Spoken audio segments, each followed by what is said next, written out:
Hello दोस्तों, आप सभी का हमारे यूट्यूब चैनल टारगेट एक्सेस में स्वागत है। यूपी ट्रिपल एससी, जी हाँ, पेट व अन्य आगामी परीक्षा के लिए महत्वपूर्ण जीएस के प्रश्न यूपी ट्रिपल एससी द्वारा आयोजित सभी परीक्षाओं में इसी तरह के जीएस के प्रश्न पूछे जा। पहला प्रश्न है, देवनामप्री नाम किसे दिया गया था? A Harsh, B Ashok, C Kanishka, yes D Chandragupta Maurya. Answer बताइएगा। जिनका आंसर सी है, बिल्कुल सही। देवनामप्री कनिष्क को दिया गया था। यूडीए एलडीए 29/11/2015 को पूछा गया प्रश्न है। अगला प्रश्न है, भारतीय संविधान के किस अनुच्छेद के तहत उपराष्ट्रपति का चुनाव होता है? ए अनुच्छेद 54, बी अनुच्छेद 63, सी अनुच्छेद 66 या डी अनुच्छेद 74। आंसर बताइएगा।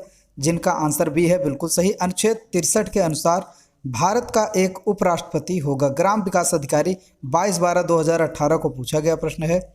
अगला प्रश्न है, अबू धाबी डैश डैश की राजधानी है? ए यूनाइटेड अरब अमीरात, बी इटली, सी दक्षिण कोरिया या डी नीदरलैंड। आंसर बताइएगा। जिनका आंसर ए है, बिल्कुल सही। अबू धाबी यूनाइटेड अरब अमीरात की राजधानी है। लोअर द्वितीय 15/7/2018 में पूछा गया क्वेश्चन है। बहुत ही इम्पोर्टेंट क्वेश्चन है। अगला प्रश्न है, भारत की स्थल सीमा की लंबाई डैश डैश है? ए 13,400 किलोमीटर, बी 11,600 किलोमीटर, सी 9,800 किलोमीटर या डी 15,200 किलोमीटर। आंसर बताइएगा। जिनका आंसर डी है, बिल्कुल सही। भारत की स्थल सीमा की लंबाई 15,200 किलोमीटर है। राज्य मंडी परिषद 30/5/2019 को पूछा गया प्रश्न है। अगला प्रश्न है, सकल राष्ट्रीय आय हमेशा निवल राष्ट्रीय आय से अधिक होती है क्योंकि इसमें सम्मिलित है? ए विदेशी आय, बी अप्रत्यक्ष कर, सी पूंजी खपत भत्ता, डी प्रत्यक्ष कर। जी हाँ, आंसर बताइएगा। जिनका आंसर सी है, बिल्कुल सही। सकल राष्ट्रीय आय हमेशा निवल राष्ट्रीय आय से अधिक होती है क्योंकि इसमें पूंजी खपत भत्ता भी शामिल होता है।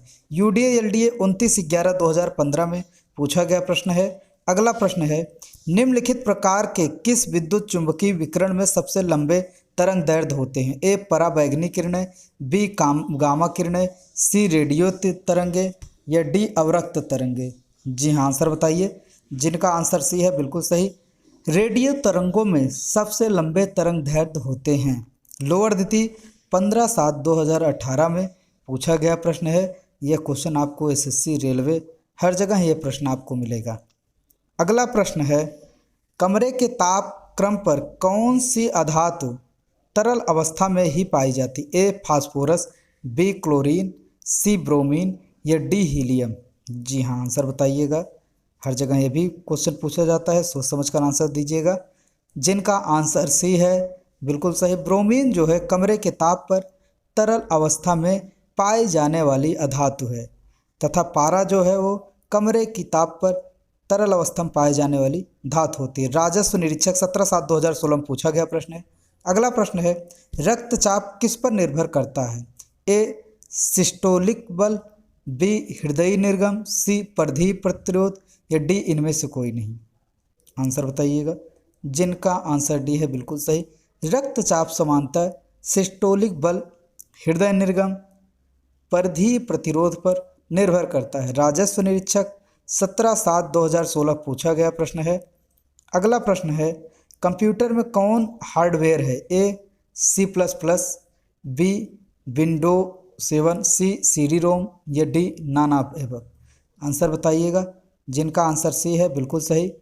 CD रोम एक हार्डवेयर है। लोअर द्वितीय 6/3/2016 पूछा गया प्रश्न है।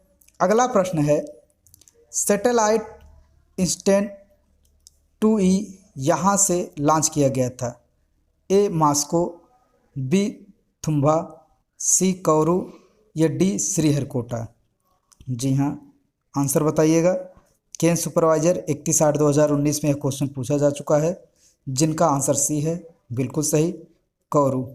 अगला प्रश्न है, टेस्ट क्रिकेट में 13 शतक बनाने वाले प्रथम भारतीय क्रिकेटर कौन थे? ए सचिन तेंदुलकर, बी सुनील गावस्कर, सी विनोद कांबली या डी वीरेंद्र सहवाग? जी हाँ, आंसर बताइए। जिनका आंसर डी है बिल्कुल सही। टेस्ट क्रिकेट में 13 शतक लगाने वाले प्रथम खिलाड़ी वीरेंद्र सहवाग थे। अगला प्रश्न है, ब्रिक्स देश का हिस्सा कौन सा राष्ट्र है? ए बोत्सवाना, बी बेलारूस, सी बोलिविया, डी ब्राज़ील? जी हाँ, आंसर बताइएगा। ब्रिक्स देश में 5 देशों का सदस्य समूह है ये। आंसर बताइएगा, इनमें से कौन सा देश जो है उसका हिस्सा है? जिनका आंसर डी है बिल्कुल सही, ब्राज़ील। ब्रिक्स देश के समूह के देश जो हैं ब्राज़ील, रूस, भारत, चीन और दक्षिण अफ्रीका हैं। अगला प्रश्न है, मैक्सिको की खाड़ी किसके द्वारा अटलांटिक महासागर से जुड़ी हुई है? ए फ्लोरिडा जल संधि, बी ओट्रांटो जल संधि, सी कुक जल संधि या डी डोवर जल संधि? आंसर बताइएगा। जिनका आंसर ए है बिल्कुल सही, मैक्सिको की खाड़ी फ्लोरिडा जल संधि के द्वारा अटलांटिक महासागर से जुड़ी हुई। कैन सुपरवाइजर 31/8/2019 में पूछा गया प्रश्न है। अगला प्रश्न है, अभिज्ञान शाकुंतलम किताब के लेखक कौन है? ए तुलसीदास, बी सूरदास, सी कालिदास या डी रैदास? आंसर बताइएगा। जी हाँ, ये भी प्रश्न आपको हर जगह मिलेगा। जिनका आंसर सी है बिल्कुल सही, अभिज्ञान शाकुंतलम के लेखक कालिदास हैं। ग्राम विकास अधिकारी 23/12/2018 में पूछा गया प्रश्न। अगला प्रश्न है, भारत सरकार का मुख्य विधि अधिकारी कौन होता है? ए मुख्य न्यायाधीश, बी सर्वोच्च न्यायालय के रजिस्ट्रार, सी कानूनी मंत्री या डी महान्यायवादी? जी हाँ, आंसर बताइएगा। जिनका आंसर डी है बिल्कुल सही, महान्यायवादी भारत का प्रथम विधि अधिकारी होता है। ग्राम पंचायत अधिकारी 4/12/2016 पूछा गया प्रश्न है। अगला प्रश्न है, भारतीय प्रायद्वीप की सबसे ऊंची चोटी है? ए उटकमुंड, बी अन्नाईमुडी, सी दोदाबेटा या डी महाबालेश्वर? जी हाँ, आंसर बताइएगा। जिनका आंसर बी है बिल्कुल सही, भारतीय प्रायद्वीप की सबसे ऊंची चोटी जो है अन्नाईमुडी केरल राज्य के इडुक्की जिले में स्थित है। जूनियर इंजीनियर तकनीकी 31/7/2016 में पूछा गया प्रश्न। अगला प्रश्न है, सामान्यतः किसान क्रेडिट कार्ड निम्न में से किसके द्वारा निर्गत नहीं होता? ए नाबार्ड, बी व्यापारिक बैंकों द्वारा, सी सहकारी बैंकों द्वारा या डी क्षेत्रीय ग्रामीण बैंकों द्वारा? जी हाँ, आंसर बताइएगा। जिनका आंसर ए है बिल्कुल सही, किसान क्रेडिट कार्ड नाबार्ड द्वारा निर्गत नहीं किया जा सकता। जूनियर इंजीनियर तकनीकी 31/7/2016 में पूछा गया प्रश्न है।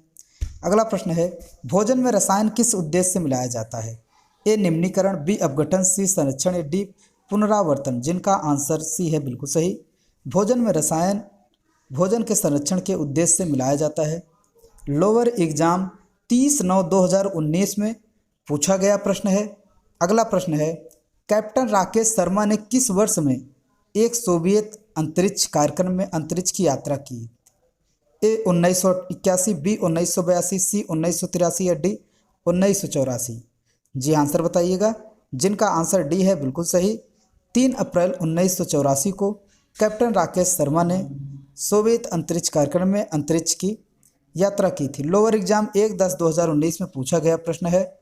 अगला प्रश्न है, चंद्रप्रभा मृगवन भारत के किस राज्य में स्थित है? ए उत्तर प्रदेश, बी राजस्थान, सी मध्य प्रदेश या डी गुजरात? जी हाँ, ये क्वेश्चन भी हर जगह आपको मिलेगा। जिनका आंसर ए है बिल्कुल सही, चंद्रप्रभा वन्य जीव अभ्यारण्य उत्तर प्रदेश के चंदौली जिले में स्थित है। वन रक्षक 11/12/2015 में पूछा गया प्रश्न है। अगर आप लोगों को वीडियो पसंद आया हो तो हमारे YouTube चैनल टारगेट एक्सेस को सब्सक्राइब करें और नए वीडियो के नोटिफिकेशन के लिए बेल आइकन को जरूर दबाएं, लाइक करें, कमेंट करें और ज़्यादा से ज़्यादा शेयर करें। वीडियो देखने के लिए धन्यवाद।